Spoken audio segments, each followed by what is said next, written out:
Welcome back to another Volvo episode. In the previous episode we replaced the interior lighting. Now we'll test drive some new halogen bulbs from Osram, give the seat a well-deserved deep clean and take a look at the state of the paintwork.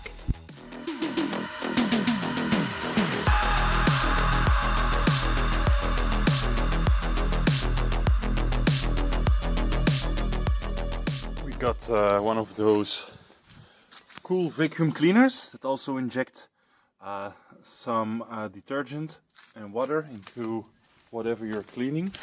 So let's try it out.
It's starting to rain now, so I guess this is it for today. But brown water, it's not as bad as on the internet. Maybe this machine isn't that good or this car isn't that dirty. I think it's the last one. Yeah, it's dirtier than I thought. There's only one chair.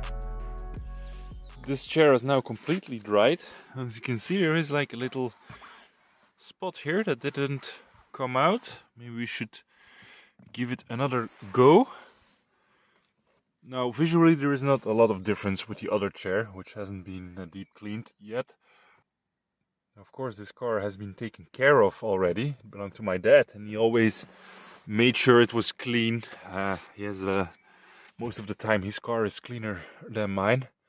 So visually there is not a lot of difference, but this fabric feels nicer than here on the other side now. This is more, I don't know, rough but stiff even.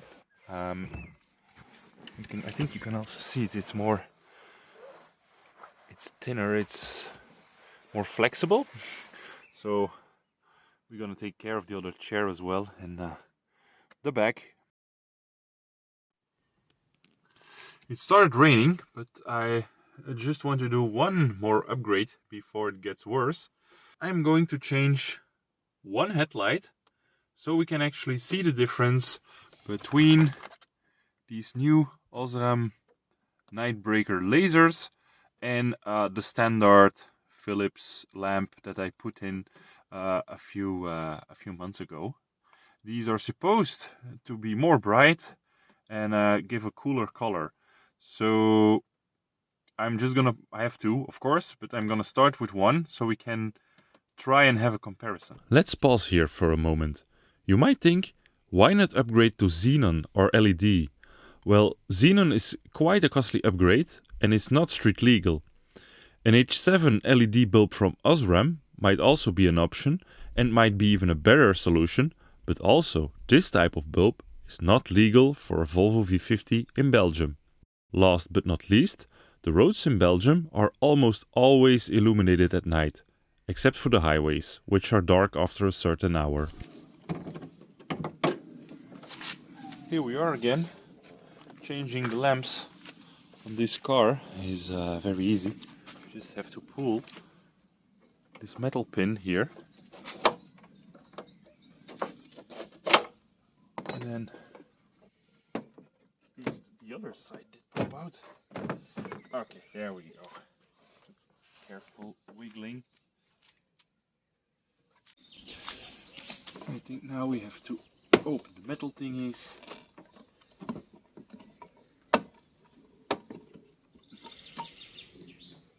Go. Leave it on a connector.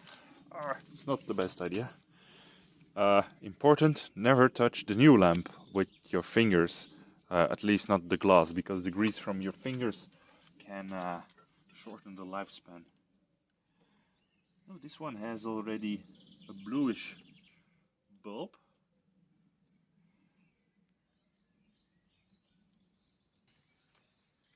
You can see the difference.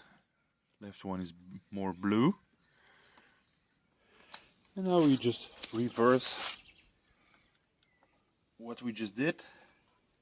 Don't touch the glass of the lamp. I'm gonna wipe it just to make sure it's okay. There we go. And back the metal thingy. Ah, yes. First the metal thingy over the connector.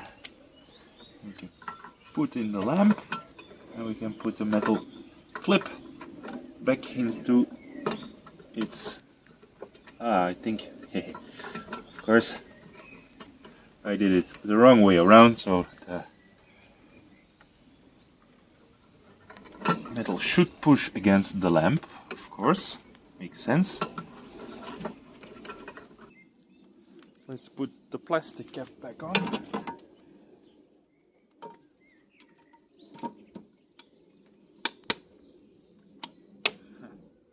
That's it. Put the lamp back where it came from. First, I'm gonna do a test, make sure that it works.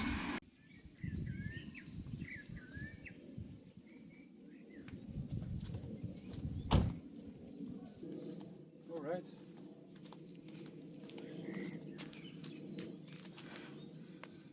First thought, I don't see a lot of difference in color or in brightness. It's of course hard to tell now. We'll have to see when it's dark. And last but not least, we put the, what is this? How do you call this? Slider back into place. Make sure it points towards you. Pushed all the way down, and look, it's super easy. But it seems like the left lamp is indeed a bit cooler in temperature. The brightness, it's hard to say because of course they are aligned differently.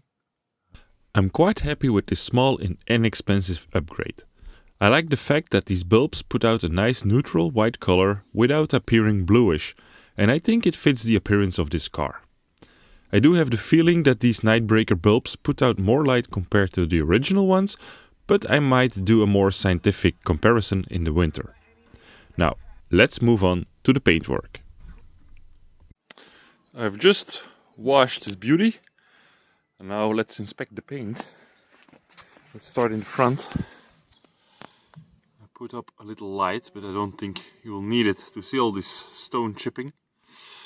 I don't think we will get rid of this easily, but maybe we can improve it a little bit.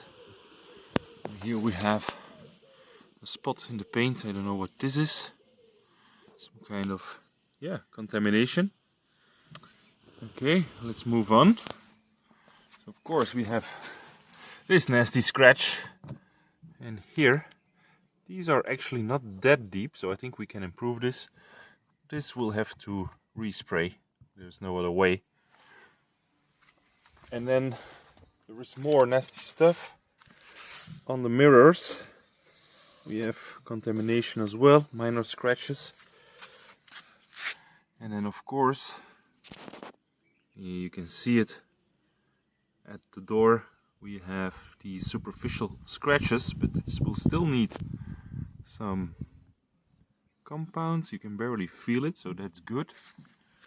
And then this door is actually quite alright, some minor scratches as well. Here we have some damage. I also need to paint that if you want to fix this. Then there is this that I tried to fix before with some wet sanding, and I actually got the most out of it, but it's still visible. Moving on. Same here. Some minor scratches here.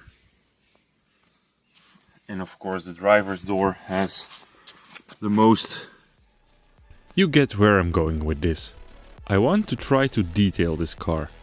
But detailing is not something you can do with trial and error. I've watched enough YouTube videos to know that polishing a car is a craft on its own. This is why I'm going to test out a few things first on our camper van Nigel, whose paint is in much worse shape than this Volvo. But that means we'll say goodbye to the Volvo for a while. No worries, because there is more interesting car stuff coming up. Thanks for watching and stay tuned.